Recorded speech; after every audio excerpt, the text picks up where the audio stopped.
Stéphane Ravier, vous êtes sénateur des Bouches-du-Rhône, membre du parti Reconquête. Et avant de revenir sur les bonnes résolutions d'Emmanuel Macron, je voudrais d'abord revenir sur un sondage Ipsos très positif vous concernant, puisque 29% des Marseillais sont prêts à vous élire maire de la ville. On sait que vous êtes un politique enraciné, très engagé sur votre territoire. Mais est-ce qu'il vous a quand même surpris, ce chiffre, autant que les observateurs politiques, selon le journal La Provence ? Oui, les observateurs m'avaient déjà enterré, pensant que sans, sans parti puissant, on ne pouvait rien. Il n'en est évidemment pas ainsi. D'abord, Reconquête et s'installe à Marseille comme partout ailleurs, mais ou en plus de ça, votre serviteur est sur le terrain marseillais, le terrain militant et politique depuis, ça ne me rajeunit pas, mais depuis une trentaine d'années. Donc, l'on reconnaît d'abord mon travail personnel. Quand je dis mon, c'est le travail des militants qui sont avec moi, puisque bien sûr, je ne fais et je ne pourrais rien faire tout seul. Mais le fait est, c'est que Stéphane Ravier, on le voit non seulement dans les quartiers nord, on le voit sur l'ensemble de la ville, et puis on le voit avant les élections, pendant les élections et après les élections. Je me déplace partout, je réponds aux appels, j'allais dire de détresse des Marseillais, et dans tous les domaines, pas seulement de l'immigration et de l'insécurité, mais du quotidien des Marseillais. Et j'essaie d'agir dans leur intérêt, dans l'intérêt de Marseille, et c'est une reconnaissance. On parle des élections municipales, 29% des Marseillais estiment que je ferai un bon maire. C'est donc une action locale qui m'est reconnue. Et c'est toute je dirais mon projet, ma détermination que de continuer à servir Marseille et à servir les Marseillais. Mais là, vous parliez, cher Maud, d'un sondage qui me place en troisième position, 29%, derrière le maire Benoît Payan et le macroniste Renaud Muselier, ce qui fait un sondage qui me place en première position parmi les personnalités de droite les plus appréciées à Marseille. Moi, je l'assume et je revendique cette cette qualité, cette étiquette de droite, ces convictions de droite. Mais il y avait un autre sondage paru ce jour-là sur l'insécurité à Marseille. Eh bien, il révélait ce que je dénonce depuis des années, à savoir que 85% des Marseillais se sentent en insécurité dans leur ville. Ah oui. 85%. Alors que Benoît Payan, il y a 2 mois, estimait que Marseille, c'était pas Chicago, qu'il fallait arrêter d'exagérer, de caricaturer, que les Marseillais, lorsqu'ils sortaient de chez eux, ils ne tremblaient pas. Ce à quoi je répondais, non, ils ne tremblent pas parce qu'ils ne sortent plus de chez eux le soir à 19h, il y a le couvre-feu de fête. Et c'est donc la priorité des priorités. Moi, je n'en fais pas l'alpha et l'oméga, l'insécurité ou de la sécurité. Mais j'en fais l'alpha. C'est comme une maison. On ne construit pas une maison sur du sable. On ne construit pas une ville sur le sable de l'insécurité. Les entrepreneurs ne viennent pas s'installer là où il y a des points de deal, où ça rafale et où les gamins sont braqués, les femmes agressées. Et la même chose pour les familles. On ne vient pas s'installer dans des quartiers où il y a des points de deal devant les écoles, où les enfants sont agressés, etc. Donc, il faut rétablir l'ordre républicain à Marseille. Il faut que la confiance soit retrouvée pour créer une dynamique, je vais dire, sociale, économique et générale. Donc, les priorités, c'est évidemment la sécurité, puis dynamiser, bien sûr, le tissu économique que le maire de Marseille, Benoît Payan, a tout à fait abandonné en 3 ans de mandat. Et puis, il y a, je dirais, la propreté, les transports, l'identité de Marseille, qui est de moins en moins marseillaise. Vous nous avez fait le plaisir de diffuser Fernandel, mon Dieu, Fernandel, cette âme provençale et marseillaise et française, tend à disparaître. Là encore, avec une volonté acharnée de la mairie de Marseille, de la municipalité emmenée par Benoît Payan et son orchestre d'extrême gauche.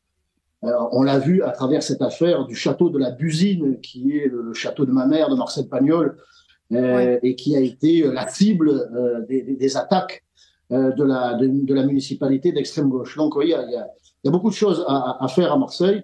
mais la priorité des priorités, c'est évidemment la sécurité. Alors, avant de passer la parole à Didier Maistre, j'aimerais vous faire réagir aux vœux du président de la République, si tant est que vous les ayez regardés, parce que j'ai cru comprendre que Non, vous ne les aviez pas suivis. D'accord.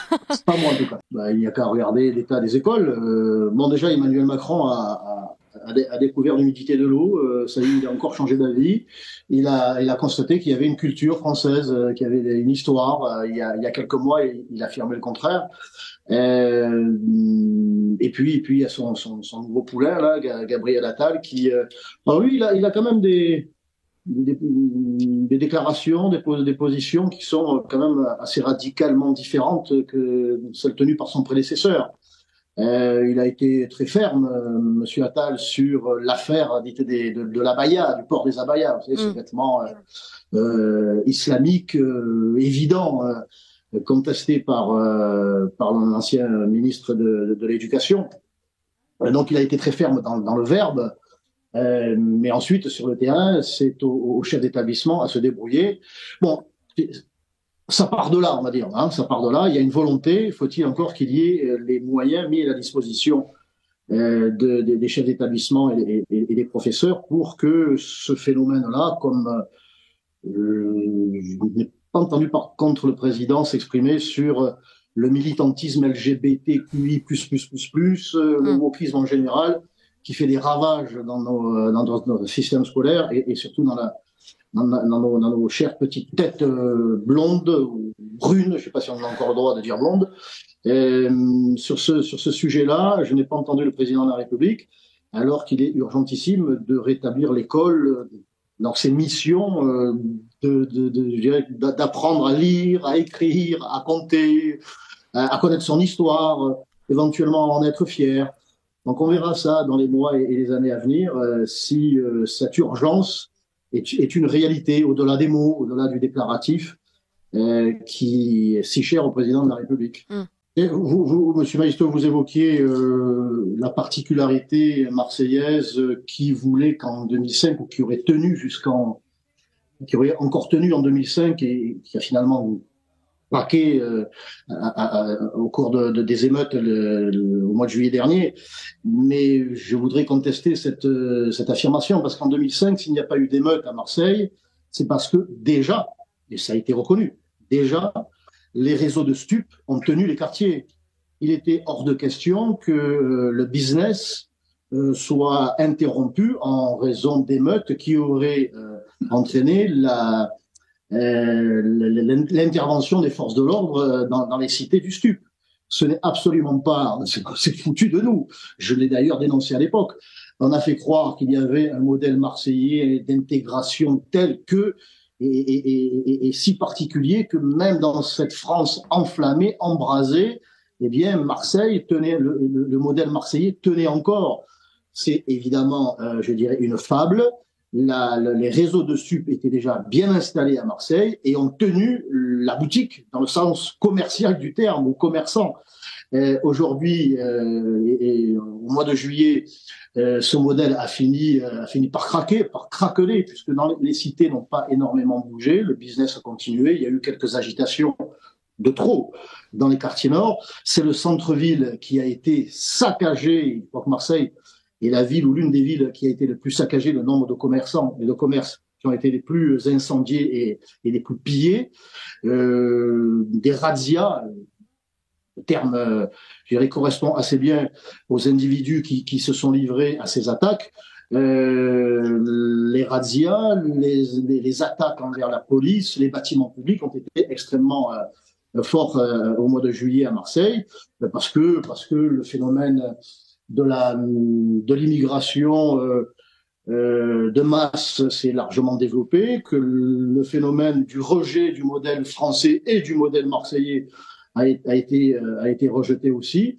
Et nous avons affaire à Marseille désormais à une partie de la population qui a le modèle français en détestation, ici comme ailleurs. Et il l'a exprimé en participant à ces émeutes que je qualifierais moi d'anti-françaises, d'anti-France, en pillant les magasins, en s'attaquant aux forces de l'ordre et à toutes sortes de bâtiments publics, à Marseille comme ailleurs.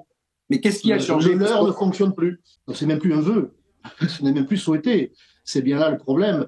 Enfin, il y a deux raisons à cela. C'est que ce modèle-là n'est plus souhaité, n'est passé de l'assimilation naturelle.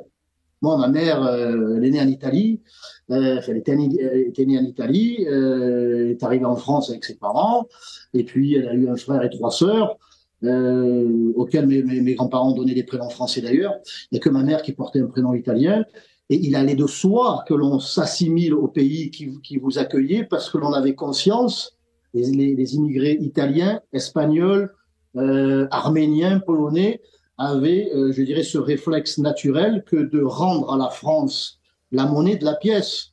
Ils avaient la reconnaissance du ventre et naturellement, ils faisaient l'effort d'abandonner une partie de leur histoire. Ils la gardaient dans le cœur, mais ils ne la revendiquaient plus sur le sol qui les accueillait. Et donc, naturellement, ils rendaient à la France la monnaie de la pièce en devenant français entièrement, y compris, je dirais, par le prénom. Ça fait polémique, cette histoire de prénom, mais ils devenaient français aussi par, je dirais, l'acquisition non seulement de la nationalité, mais de l'histoire de France. Ils faisaient de l'histoire de France la leur, des traditions françaises les leurs, et ils se fondaient dans ce modèle français naturellement, parce qu'il y avait aussi seulement la barrière de la langue, la culture, le culte, l'histoire européenne commune, même si elle était quelquefois conflictuelle.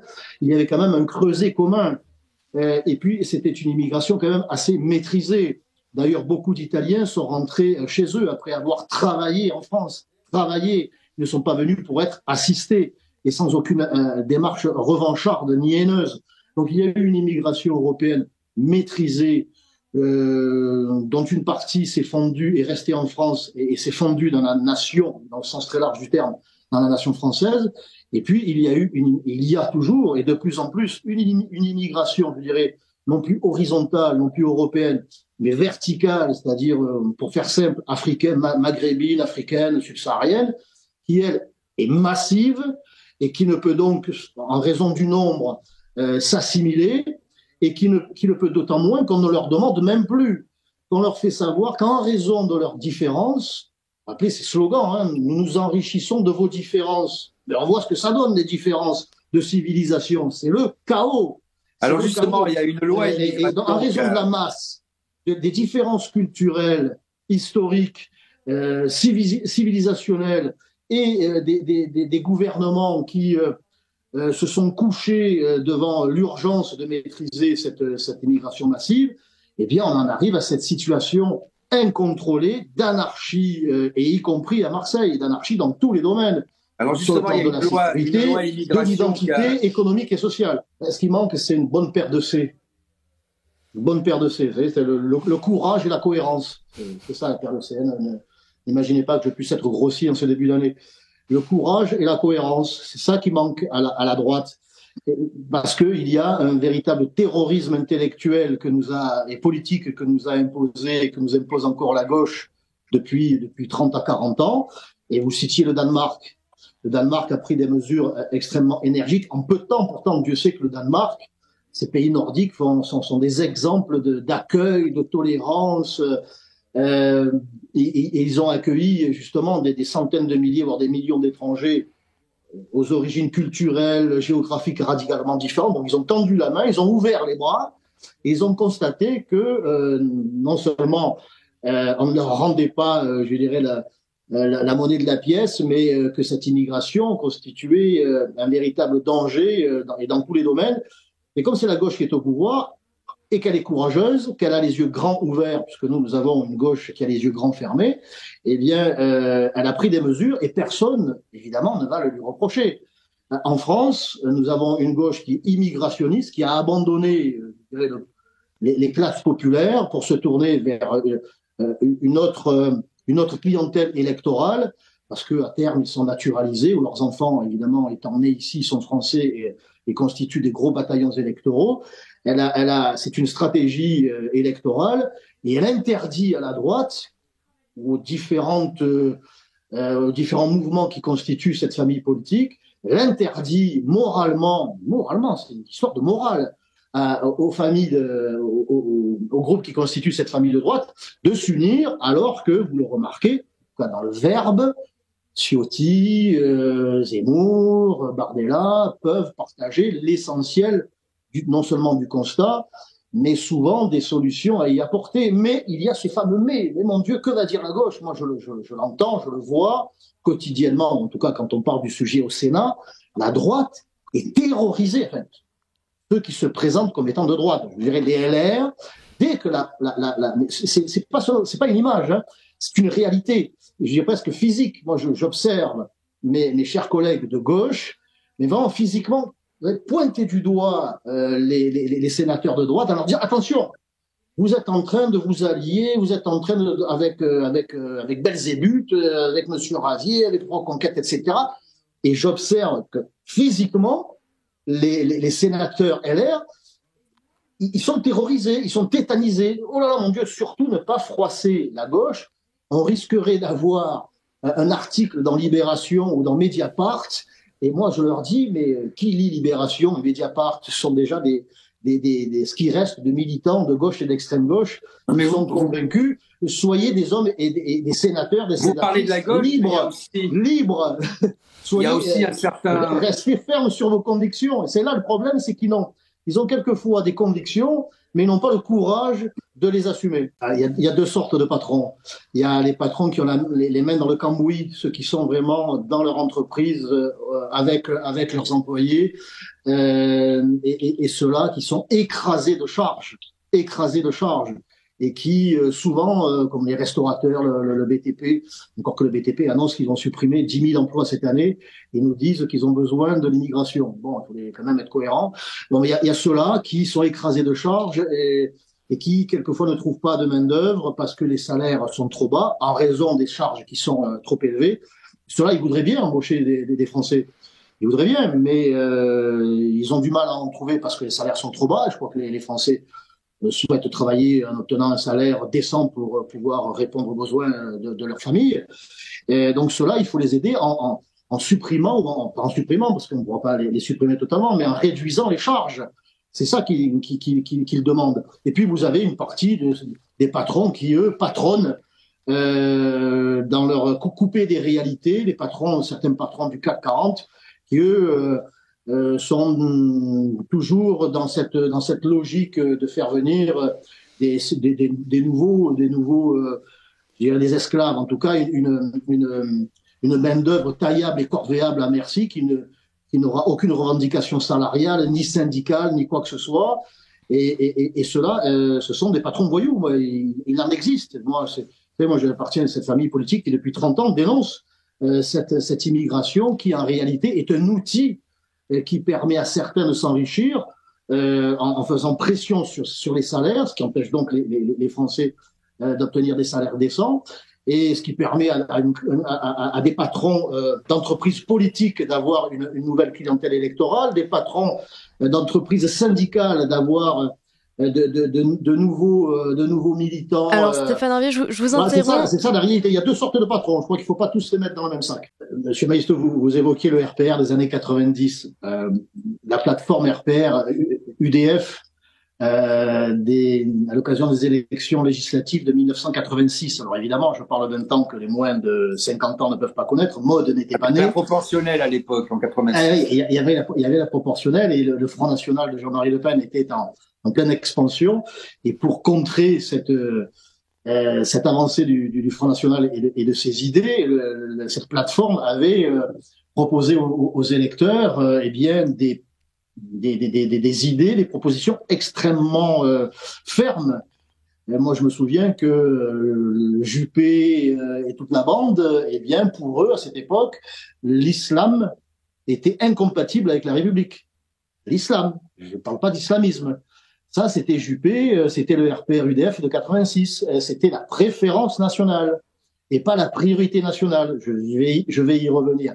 Et voyez à quel point la droite a glissé du côté de la gauche.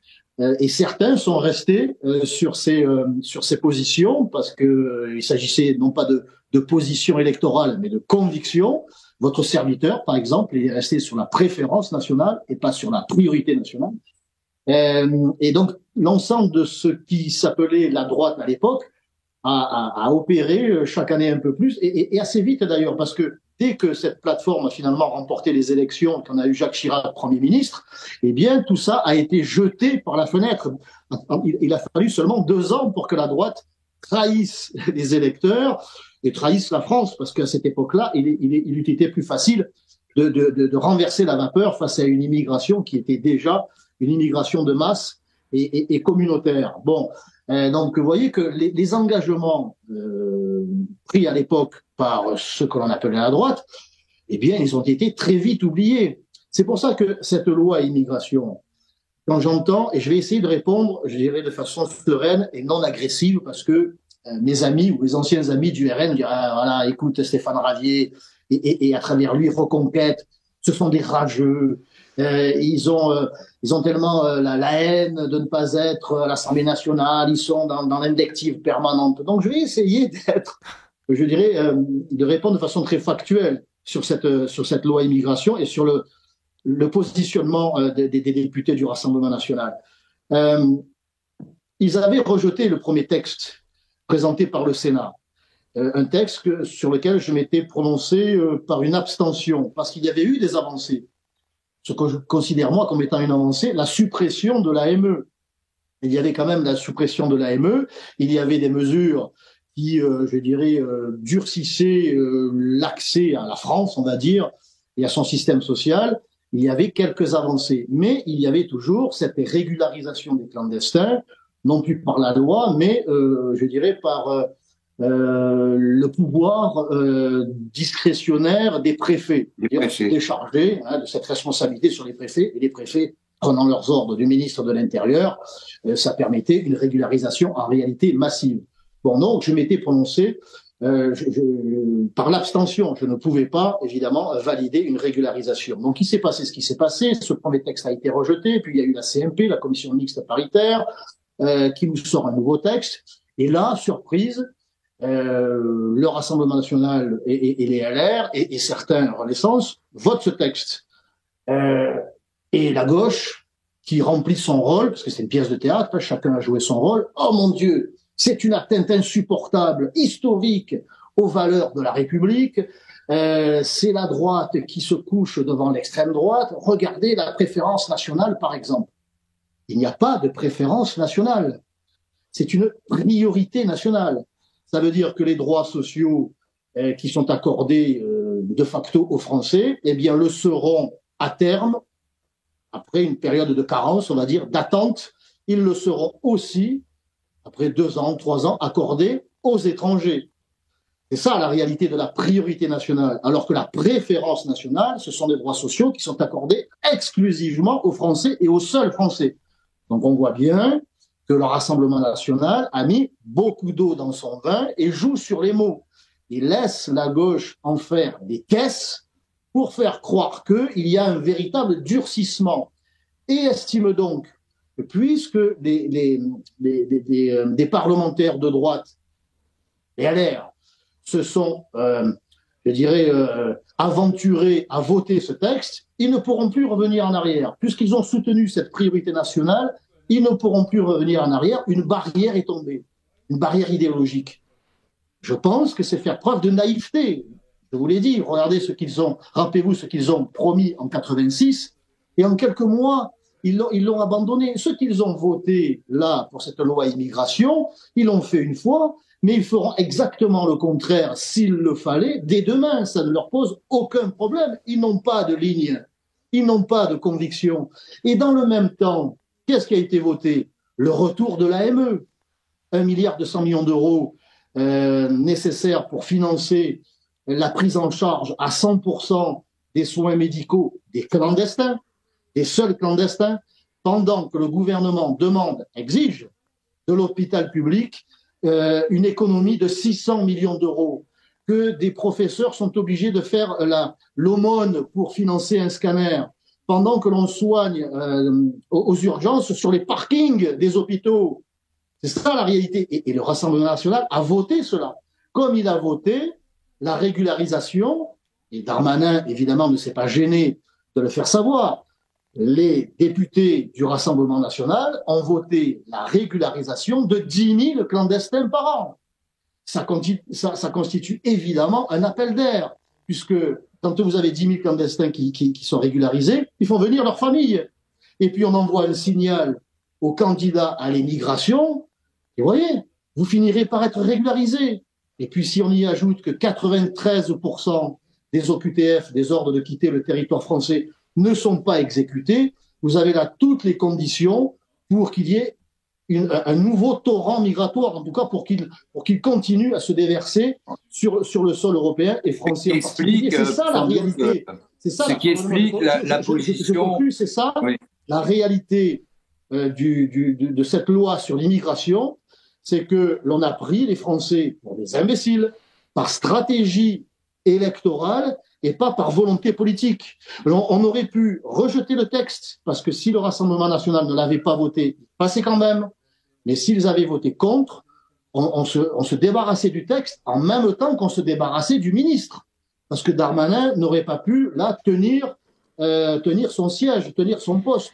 Donc, on a sauvé la tête du ministre de l'Intérieur le plus calamiteux de la Ve République. Il était encore à Marseille hier, à Péroré. Bon. Et par stratégie électorale, les Français constateront assez vite, dès l'année prochaine, que le torrent continue à se déverser et qu'on continue à soigner gratuitement les clandestins pendant que nous, on se serre la ceinture, que le coût des mutuelles explose, etc., etc., et que les clandestins sont régularisés et que donc les salaires ne seront pas augmentés, que l'État ne se réformera pas.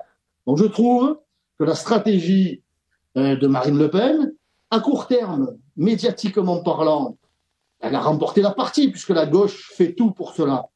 Mais politiquement, à moyen terme, les Français constateront qu'ils ont été trompés. Un dernier mot sur la loi immigration. Cette loi immigration ne concernera pas l'Algérie, les Algériens, l'immigration algérienne, qui constitue quand même le tiers de l'immigration en France. Ça ne concerne absolument pas, vous savez, en raison des accords de 68 de Gaulle qui trahissait une deuxième fois, d'ailleurs, les Français après avoir trahi les pieds noirs en Algérie. Oui, enfin, on gagne au centre. Oui, on peut gagner au centre malgré tout. On gouverne au centre, mais on est sous la tyrannie du centre. Oui, et cette fameuse formule qui résume assez bien du en même temps de dire tout et de faire son contraire.